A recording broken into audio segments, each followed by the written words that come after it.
Kita diawali dengan sebuah keluarga bahagia, terdiri dari Pak Haryo sang kepala keluarga, Ibu Rahmi istrinya, serta keempat anaknya yang bernama Ranika, anak kedua Rangga, ketiga Rania, dan terakhir si bungsu namanya Hening.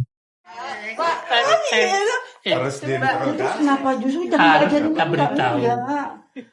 Udah sampai situ, udah paham. Udah paham dari mana? Sayangnya, kebahagiaan itu tak berlangsung lama, karena keluarga tersebut harus mengalami duka teramat dalam. Pak Haryo telah meninggal dunia. Gambreng. Nih, kamu yang main deh, Mas. Ya, kamu pegang dong ganti. Yes. Bapak! Ranika! 3 tahun sejak kematian tersebut, keluarga itu pun tak sama seperti dulu lagi. Ibu Rahmi menjadi sering merasa kesepian karena keempat anaknya sudah mempunyai kesibukannya masing-masing. Seperti Ranika sibuk menjadi pegawai kantoran, Rangga bercita-cita menjadi seorang musisi, Rania yang merupakan artis sibuk syuting film dan iklan ke berbagai kota, sementara Hening fokus dengan kuliahnya. Perlu diketahui untuk saat ini sang ibu tinggal di rumah hanya ditemani oleh Ranika dan Hening saja. Sedangkan Rangga memilih untuk tinggal di kontrakan bersama istrinya. Dan Rania tinggal seorang diri di sebuah kamar apartemen. Ngantuk banget ya kelihatannya. Gak tidur lu. Ngopi. Apaan sih? Dapetin gue iklan atau brand-brand yang besar gitu. Suatu hari dari keempat anak itu tidak ada yang ingat sama sekali jika pada malam itu adalah hari ulang tahun sang ibu. Sementara Ibu Rahmi di rumah hanya seorang diri menunggu kepulangan anak-anak untuk merayakan ulang tahun bersama. Nas, mereka semua tidak ada yang ingat. Bahkan hanya Tante Esti, adiknya Ibu Rahmi yang ingat akan hal itu. Coba gambar yang lain. Lapar gimana? Hah? Makanya tadi saya bilang kalau packagingnya manis, jadi secara organik mereka juga dengan senang. Terlihat Tante Esti membawa nasi tumpeng berukuran besar untuk ibu. Namun ia minta maaf tidak bisa lama-lama karena suaminya sudah akan pulang ke rumah. Lalu Tante Esti menghubungi Ranika untuk menyuruh segera pulang ke rumah karena hari ini adalah hari penting bagi ibu. Akan tetapi Ranika yang masih sibuk dengan pekerjaannya malah memberitahu adiknya Hening untuk segera pulang agar ibu tidak seorang diri di hari ulang tahunnya. Padahal saat itu Hening sedang asik berduaan bersama pacarnya. Namun mau tidak mau ia harus menuruti permintaan tersebut. Ya, begitulah nasib anak paling kecil, selalu disuruh-suruh oleh kakak-kakaknya.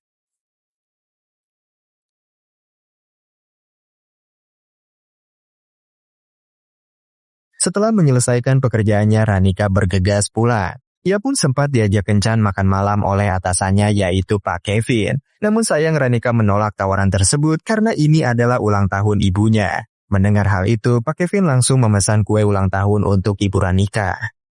Emang resiko anak bontot ya gitu lah, Ning. Bu. Assalamualaikum. Anak ibu yang pertama datang ke rumah adalah Hani. Ia datang bersama pacarnya sambil membawa martabak kesukaan sang ibu. Lalu tak lama Mbak Ranika datang menyusul bersama dengan Rangga beserta istrinya. Dan yang terakhir bintang utama pun datang. Anak ibu yang sekarang terkenal jadi artis dan juga bintang iklan yaitu adalah Rania. Terima kasih. Jangan dulu, Dito juga. Ayo. Udah. Ayo. Ini ulang tahun ibu. Hingga pada akhirnya mereka pun bisa berkumpul di rumah walaupun kondisinya sudah larut malam. Tapi meski begitu sang ibu sangat senang sekali karena yang terpenting ia dapat berkumpul bersama anak-anaknya. Di tengah obrolan tersebut Ranika merasa kesal karena tidak ada yang memberitahu dirinya bahwa hari ini adalah ulang tahun sang ibu. Ia marah kenapa harus selalu dirinya yang selalu inisiatif dalam melakukan apapun. Padahal Ranika adalah orang paling sibuk di antara mereka. Setiap hari bekerja tanpa mengenal waktu.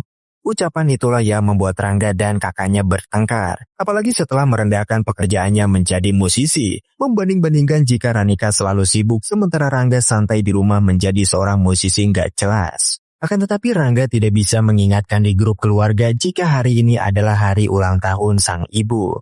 Masalah apaan sih? Kalau pagi sama label emangnya? Aduh, kenapa ya? Iya, dia kemana-mana mesti naik motor butut lo itu. Mendengar hal itu, Rangga sangat marah karena Mbak Ranika telah merendahkan pekerjaannya. Lalu ia pun mengajak istrinya untuk pamit pulang dari rumah ibu. Ya, nah gue gak tahu tuh ya. Nah ini Pulang. Lagian kamu juga sih, Mbak. Kenapa kamu harus ngomong kayak gitu sih? Setelah itu Rania juga marah. Tidak seharusnya Mbak Ranika berkata seperti itu kepada Rangga. Lagi pula pekerjaan seni itu tidak bisa dianggap remeh. Contohnya aja Rania yang bekerja di dunia entertainment mengaku pendapatannya mungkin jauh lebih besar daripada kakaknya. Ranika lalu menjawab, jika Rania merasa gajinya lebih besar, maka mulai besok dia harus membayar semua keperluan di rumah ini dan juga kebutuhan sang ibu. Sementara itu Hening hanya bisa terdiam mendengar keributan kakak-kakaknya. Ibu sedih mengapa anak-anaknya harus bertengkar di hari ulang tahunnya. Ia meminta mereka untuk berhenti dan mulai makan bersama-sama. Gajiku aja mungkin juga lebih besar daripada gaji Mbak. Kalau gitu mulai bulan depan kamu aja yang bayar bulanan gimana? Ayo, ini ulang tahun ibu. Ya, seperti itulah keadaan keluarga Ibu Rami sekarang. Mereka selalu bertengkar. Padahal ibu berharap anak-anaknya dapat hidup dengan rukun. Ya udah, siapa yang mau nemenin ibu? Ya lo aja, lo sekali-sekali ambil cuti. Dibujuk gitu, jangan lusa gitu kali ya. Enggak, gue nggak bisa, karena gue harus present lagu baru. Keesokan harinya tidak ada yang berubah dari sikap anak-anak Ibu Rahmi. Bahkan pada saat mengontrol penyakitnya ke rumah sakit, tidak ada satupun dari mereka yang mau mengantar. Alhasil sang ibu pergi ke rumah sakit sendirian. Dokter pun mengatakan kondisi kesehatan Ibu Rahmi semakin memburuk, maka dari itu tidak boleh terlalu kelelahan. Selain itu, harus ada orang yang harus selalu mendampingi ibu di setiap aktivitasnya. Dari awal ia juga terkejut saat mengetahui Ibu Rahmi datang ke rumah sakit sendirian. Tetapi sang ibu mengatakan tidak apa-apa karena ia sudah biasa sendirian.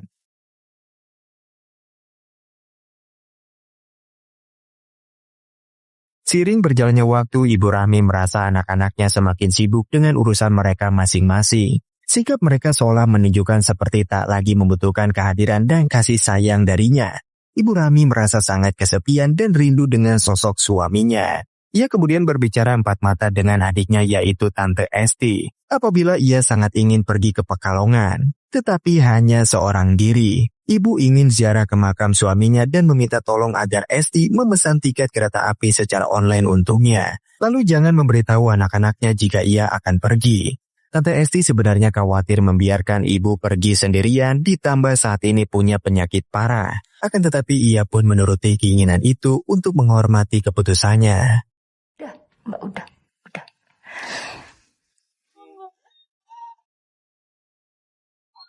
Pikirin, gak bisa. Bisa. Coba dikotak-atik. Keesokan harinya ibu pun pergi ke Pekalongan, sendirian naik kereta api. Tiba di stasiun Pekalongan. Sesampainya di sana, ia pun menyempatkan berdiam diri di sebuah pantai untuk meluapkan semua kesedihannya. Terutama waktu mereka lagi bertengkar. Tapi aku selalu ingat. Setelah itu ibu mendatangi makam suaminya, mengeluarkan semua unek-unek yang ada di kepalanya. Mengatakan jika sekarang anak-anak sudah sibuk dengan urusannya masing-masing, Ibu Rahmi mengaku ingin menyusul saking rindunya kepada sang suami.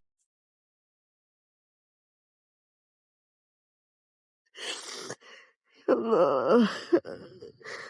Sementara itu Ranika dan Hening mulai sadar jika ibu tidak ada di rumah.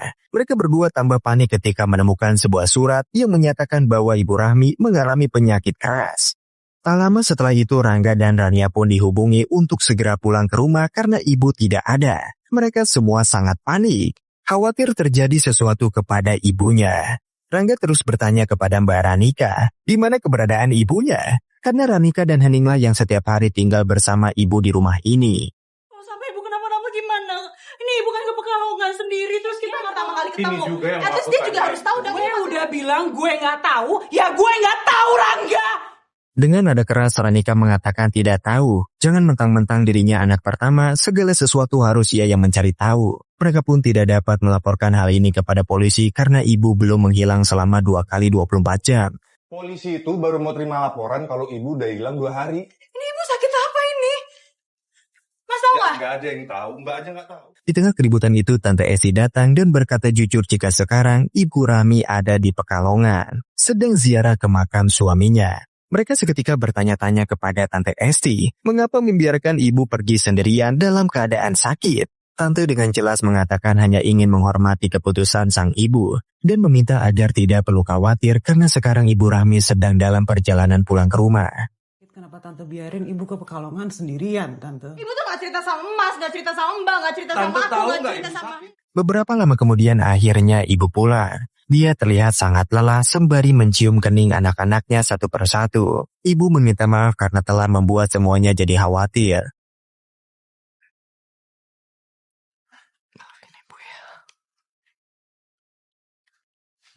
Lalu ibu pun masuk ke dalam kamarnya. Tante Esti menyuruh mereka semua agar jangan mengganggu ibunya dulu. Berikan dia waktu untuk sendirian. Dengan seiring berjalannya waktu semua berjalan seperti biasanya. Mereka masih sibuk dengan pekerjaannya masing-masing. Hanya saja Ranika dan Hening yang satu rumah dengan ibu jadi lebih perhatian. Pelan-pelan kenapa sih? Atau badan lo gede? Hingga tiba saatnya pada suatu tengah malam, Rania si artis ibu kota tak luput dari yang namanya pergaulan bebas. Tanpa disangka-sangka, ia bersama manajernya dihadang oleh para polisi karena diduga memakai narkoboy. Pihak polisi langsung menelepon Mbak Ranika untuk memberitahu jika adiknya ditahan karena diduga memakai narkoboy. Tanpa berlama-lama Ranika yang khawatir langsung menyuruh Hening untuk menjaga sang ibu dan jangan sampai ibu tahu jika Rania ditahan di kantor polisi. Tidak lama kemudian ibu beranjak dari kasur ingin ambil air wudhu untuk sholat tahajud. Hening akan mengantarnya. Tetapi sang ibu malah menyuruh untuk memanggil Mbak Ranika agar mereka bertiga dapat sholat tahajud bersama-sama.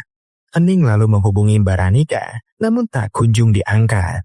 Sementara itu ibu pergi ke WC sendirian, sampai akhirnya hal yang tidak diinginkan pun terjadi, di mana ibu terjatuh di WC.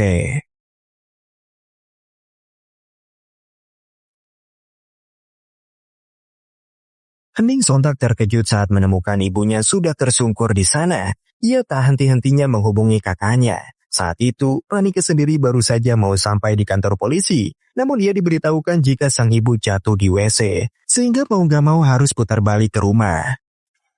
Ibu jatuh.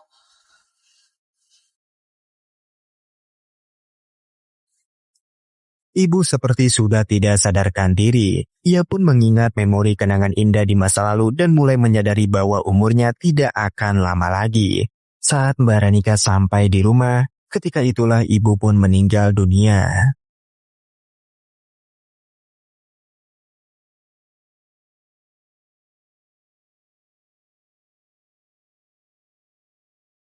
Semua orang berduka atas kematian ibu, sementara Rania sendiri belum mengetahui kabar duka tersebut karena dia masih ditahan di kantor polisi. Rencananya mendiang sang ibu pun akan dikuburkan di Pekalongan, tepat di samping makam bapaknya. Rangga memutuskan akan mengubur ibu pada siang ini juga. Sedangkan Mbak Ranika meminta agar mereka menunggu Rania pulang dulu. Dia pasti akan sangat kecewa tidak bisa melihat ibu untuk yang terakhir kalinya. Akan tetapi Rangga tetap akan mempercepat pemakamannya supaya bisa selesai sebelum waktu maghrib. Lagi pula Rania di kantor polisi belum ada kepastian. Alhasil, ibu pun dikuburkan tanpa sepengetahuan Rania.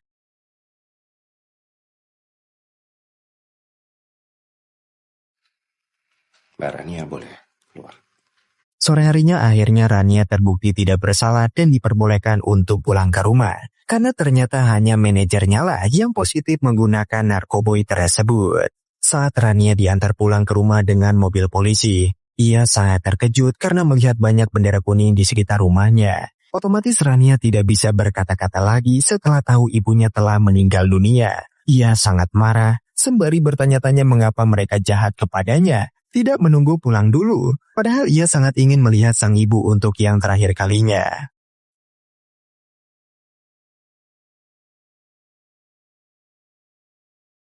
Ibu mana?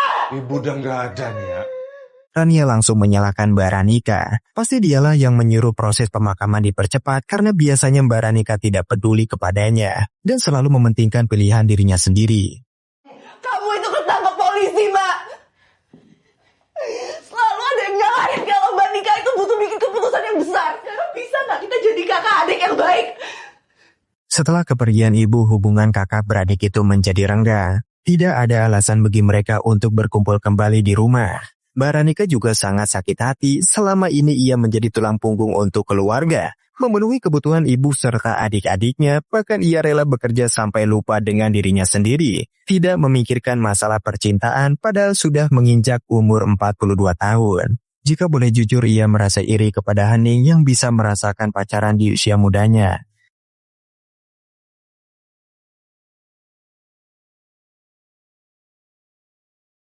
Sementara itu Hening sendiri merasa kasihan kepada Mbak Ranika. Dia menjadi saksi bisu perjuangan kakaknya itu untuk keluarga ini. Lalu ia pun memberitahu Rania jika Mbak Ranika itu adalah orang yang paling sayang kepadanya. Bahkan saat ada laporan Rania ditangkap oleh polisi, dia adalah orang paling pertama yang sigap ingin menjemputnya.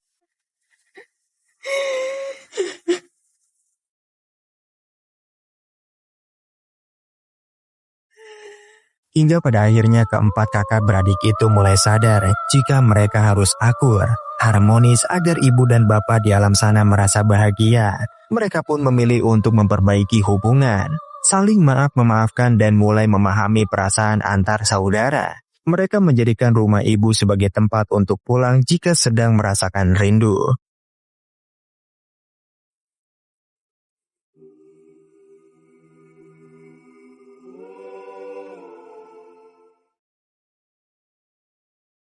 Itulah dia teman-teman akhir dari cerita. Terima kasih sudah menonton video ini sampai akhir. Jangan lupa di like, komen, dan subscribe agar kalian gak ketinggalan kisah-kisah menarik lainnya. Bye-bye.